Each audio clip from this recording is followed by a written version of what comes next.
Hey guys, welcome to Eduception. In this particular video, we will be solving ICSE Geography 2017 question paper. Now, in this geography question paper, we start directly with the questions because we have already completed the map pointing and the topographical bits. Now, there will be links in the description below to that videos. Please watch them, and if you like it, hit the thumbs up button, subscribe button, and keep sharing it with your friends. Without further ado, let's start. Part 2, 50 marks. Attempt any 5 questions from this part. We start with question number 3. A. Mention the 4 seasons that prevail in India, stating the months for each. Okay, now you all know there are 4 seasons that prevail in India. Well, they are divided on the basis of monsoon variations. So we move on to the first one. The first one is hot, dry summer season, which starts from March and goes up to May. The second one is the rainy season or the season of southwest monsoon, which starts from June and goes up to September. The third one is the season of retreating southwest monsoon that starts from October and goes up to November. And the last is the cold season or the season of northeast monsoon from December to February. B. State the agricultural benefits derived from. Number 1. The westerly depressions in Punjab. Now, what are westerly depressions or western disturbances? Now, these originate from the Mediterranean Sea and they hit areas near Punjab and Jammu Kashmir during the winter season. Now, these are highly beneficial for the wheat crops in Punjab. Number 2. The Kal Baisakhi and Assam. Well, the Kal Baisakhi are thunderstorms which hit West Bengal, Assam and that particular region during the summer season.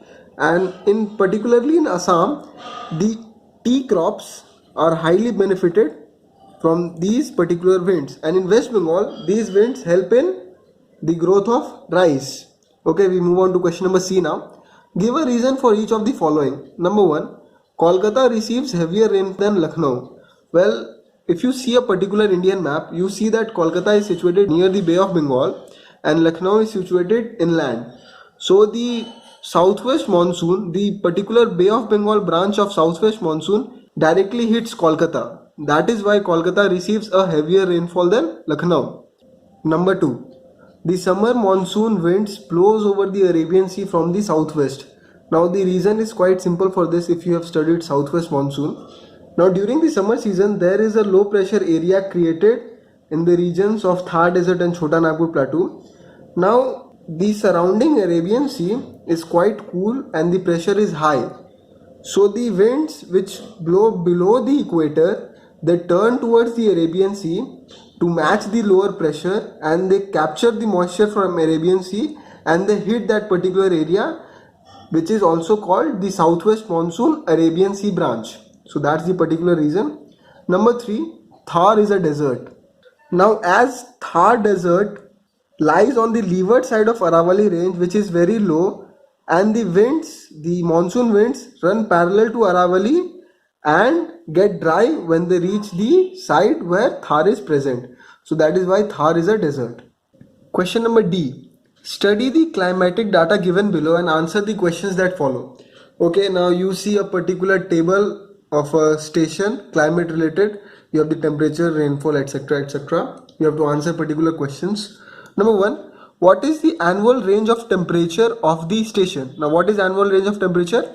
This means the lowest temperature, in this case 12 degrees Celsius, to the highest temperature, in this case 36.2 degrees Celsius. So this is how you will determine the annual range of temperature for any particular station. So your answer is 12 degrees Celsius to 36.2 degree Celsius. Okay. Number 2, what is the total annual rainfall experienced by the station? Now in this question, you have to add up the total rainfall which this station receives throughout the year. That means 12 months. In this case, it is 112.9 centimeter. Okay. Number 3, why would it be correct to presume that the station lies in the interior and not the coast? Okay, I'll give you 2 reasons. Number 1, you see the annual range of temperature. Now the difference between it is quite high. So that's a reason, because places which are situated near the coast, the difference in this is not this much high. And number two, you see the rainfall in the particular winter months, these are quite low. So if it was situated near a coast, it would have received rainfall a little higher than this particular station. Okay, we move on to question number 4 now. A.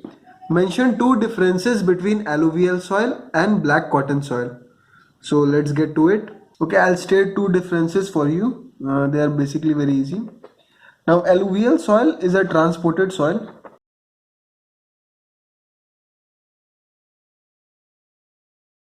and black soil is in situ soil.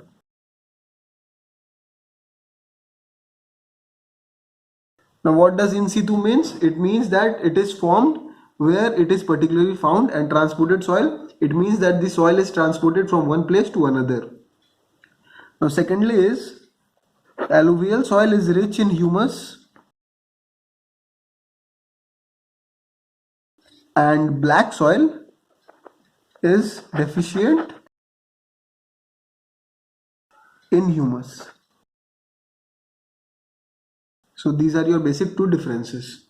Question number B now. Name an area in India in which each of the following process takes place. Number one is sheet erosion. Now sheet erosion basically takes place in plains area, and in India it takes place in the Gangetic Plains. It is the removal of the topsoil, a total sheet of topsoil. Number two is gully erosion. Now this takes place in steep or hilly areas. In India, it happens in Chambal ravines. This has actually happened in Chambal ravines. So we say the area as Chambal ki Ghati. Okay. We move on to question number C now. What is soil conservation? State a method of soil conservation in the you have two questions. Now I'll state what is soil conservation first. Now soil conservation is nothing but it is an effort made by man to prevent soil erosion and to retain the fertility of soil. Okay. Now state a method of soil conservation in the number one, arid and semi-arid region. Now water is not found easily in this particular regions. So afforestation and the checking of overgrazing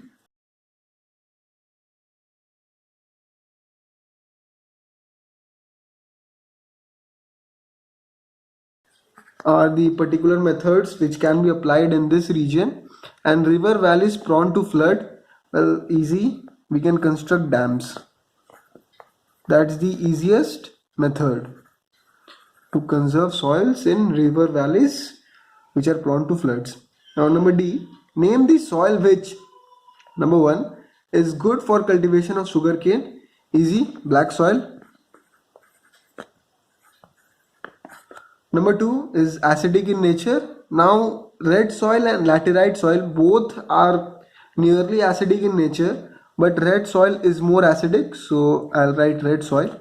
Number three occurs ex situ. Well, that's easy, alluvial soil. Only alluvial soil occurs ex situ.